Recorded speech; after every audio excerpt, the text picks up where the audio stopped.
Hi, so I wanted to make a quick video on early admissions, and the admission cycle can kind of be broken down into two segments, early and then regular.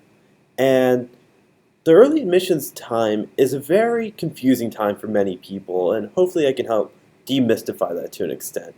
And there are three primary options you have when it comes to early admissions. To kind of write some things on the board, and so we can visualize things a little bit better. The three options you have when it comes to early cycle is early action. And there's two types of early action. There's restrictive and non-restrictive. The only difference between the two is obviously the keyword restrictive.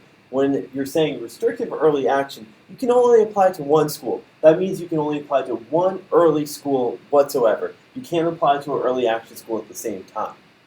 Then you've got early action, which means you can apply to as many schools as you'd like. And then you've got early decision, which is binding. So if you get in during the early admission cycle and you get in early somewhere else, you have to turn everything else down, withdraw all your regular cycle applications, and just go to that early decision school. So as you can tell, it's a big decision. You have to be very committed to think you're going to commit to that school. It's basically you're putting all your cards on the deck. And also the reason you apply early here is because it helps you with the admission cycle. It helps you increase your chances because you're showing the school that, hey, I'm early and I'm ready to make my choices now. I'm not waiting for the regular cycle. I'm not going to apply to 100 different schools. I'm applying to your school now. The thing you have to realize is not every school offers all of these options or even a subset of these options. For example, Harvard, Yale, Princeton offers only restrictive early action, and if I'm not mistaken, Yale was the first to offer this, and then Harvard and Princeton followed suit the following year. Early action is offered by a few other schools. For example, MIT, you've got University of Chicago. These are schools that offer early action. And then you've got early decision, which is a very binding thing.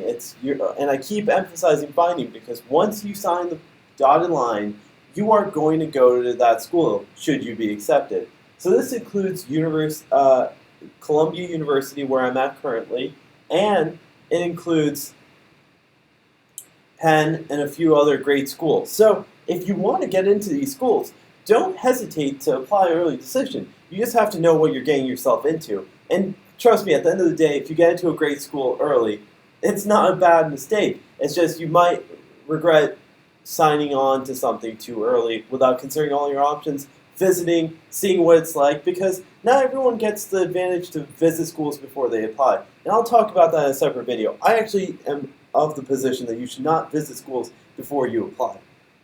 And I'll talk about that more later. So, of these three options, some of them can be paired. You can apply early decision and apply early action to a school. So you can maximize the early cycle, and I mentioned this in an earlier video of mine, that how do I apply, how many schools should I apply to, what should I do, and I said five reach schools, 5 middle tier schools, and 5 easier to get into schools. Well, if you apply early, you can take some of the pressure off of yourself by applying to one of your safety schools early. And the early cycle is so complex. There are so many options you can do over here. We can apply restrictive early action, and that means we can't apply to early action or early decision. So you only apply to one school. But then on the other hand, what we can do here is we can apply early action and not do early decision. Just apply early action so you can get a few schools under your belt and see how you fare in the admissions pool. For example, if you get rejected from a lower ranked school, you should not be applying to that many more higher ranked schools in the regular cycle because you can only apply to a limited number of schools, like I've reiterated numerous times. So if you get rejected from a school that's, say, ranked 25 or so, you should not be applying to 10 schools ranked in the top 10 in your regular cycle because that's just not logical. So the early cycle helps you gauge where you stand in the student body. So my personal take on this is early decision is scary. I'm not sure if anyone wants to sign their name on a dotted line and say they want to go to the school 100%.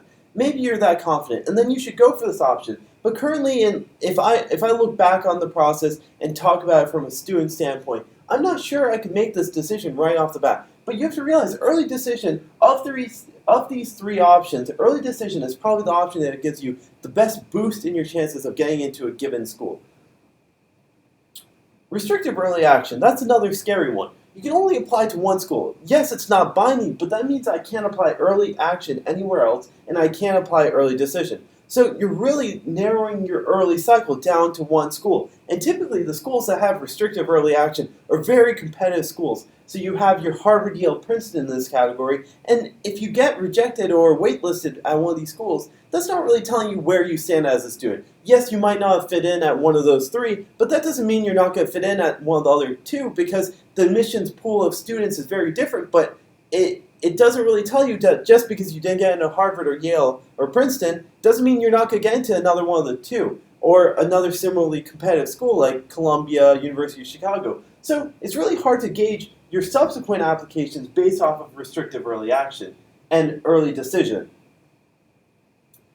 Then you've got early action. It slightly boosts your chances. It's not going to give you the same level of boost that the other two options will give you, but you still get to know early where you're getting into. So if there's a good school like University of Michigan, for example, which I believe offers early action, why not do it? If you want to treat University of Michigan like a safety school for yourself, why not apply early? Because if you're applying early, then if you get into one of your safety schools and you're happy at that safety school, why would you then apply to 4 other safety schools the next round? You can go more aggressively and go for schools you're interested in that are reach for you and hard to get into, but all the while knowing that, hey, I've already got something a great school that I'm happy to go to. So it's just something to keep in mind how you use this option. And then there's the whole other option of early, saying that I just don't want to do any of this. I just want to take my time on the decision, apply regular to everything, and let the cards fall where they do. Because at the end of the day, you don't want to rush into college. Just because you get into the school that's ranked like number 5, number 1, number 10,